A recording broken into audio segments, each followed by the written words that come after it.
with Mike for other writing or, well, I don't know. I think you're going to talk about movies, right? That's correct. Merry Christmas, folks. Just a season to be jolly, and that means we're going to talk about racing movies. We all love racing movies. There have been countless racing movies over the years, but a handful stand out. And these are the greatest racing movies of all time. Grand Prix comes to mind immediately. It was filmed in 1966. It's a drama based on the International Grand Prix Racing Series, starring James Garner and Toshiro Mifune as a car owner, and it follows Garner through a series of races as they compete for the World Championship, because whoever becomes the world champion that year is the greatest racer of all time, and it's big money in racing. It seems like a rich boy's game, and to a degree it is, but racers are highly skilled, the rewards are enormous, but so is the risk. Grand Prix was directed by John Frankenheimer, a genius. And I'd like to do a separate entry about John Frankenheimer's movies at some point, but this one stands out because Frankenheimer was one of the first directors to mount the cameras directly on the racing vehicles, so that what you're experiencing in the theater is pretty much what the drivers experience on the track, minus the overwhelming noise and the vibrations too. But it's surprising what the effect of the visuals will have on you. I heartily recommend Grand Prix. Shortly after that, Steve McQueen made Le Mans. Now, both James Garner and Steve McQueen were racing enthusiasts and did, in fact, race cars for real without overwhelming success. Le Mans was a labor of passion for Steve McQueen. It was filmed during the actual running of Le Mans, which is one of the most famous Grand Prix in history and takes place in France. Unfortunately, there's very little story in Le Mans. It lacks heart. Technically, it's proficient. People who love cars just for their own sake enjoy it. But it's not one of the great racing films. I only mention it because it's going to come up in any discussion of racing movies. Then comes Rush, another movie about Grand Prix racing, about the duel between James Hunt, the great British playboy, played by Chris Hemsworth, and his Italian rival. And this was directed by Ron Howard. And I consider it Ron Howard's best movie. It's gripping. It also takes place on the Grand Prix circuit. It involves real filming of Grand Prix race cars competing. And you can watch it over and over again. No racing film discussion would be complete without Ford versus Ferrari, which stars Matt Damon and Christian Bale, among others. It was directed by James Mangold and is about the famous feud played out on Grand Prix racetracks all over the years between Ford versus Ferrari. And allegedly the feud came about when Henry Ford Jr.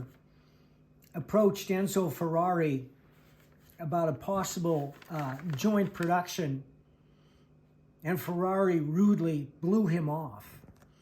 So Henry Ford Jr. said, okay, you're going to blow me off? I'll show you. I'm going to build a race car, and we're going to go racing against you, and we're going to beat you. And that's what he did. And this, too, is another gripping movie with a great emotional base. And again, it uses real race footage. I can't recommend it too highly. Finally, we come to Gran Turismo, which was just released this year. And it's the real reason we're discussing these race car movies, because I just watched Gran Turismo and I was blown away. It's based on an unbelievable but true premise that all these gamer kids who are doing simulated racing on their Grand Prix race games at home with their game harness could somehow be turned into true racers. And believe it or not, it happened. It follows a young British race game enthusiast who's chosen by the Nissan Corporation to compete with other sim racers, which is what they call people who play the race game in the room, to see if they would qualify for a program Nissan administers, teaching them how to race real race cars.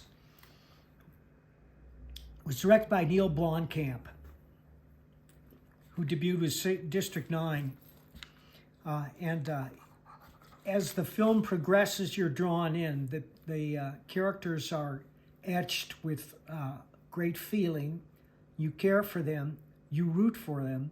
It's almost impossible to believe that this is a true story, and yet it is a true story. The young British play racer whom they chose for the program competed and earned his Grand Prix license and went on to win Le Mans in one of the most thrilling races ever filmed.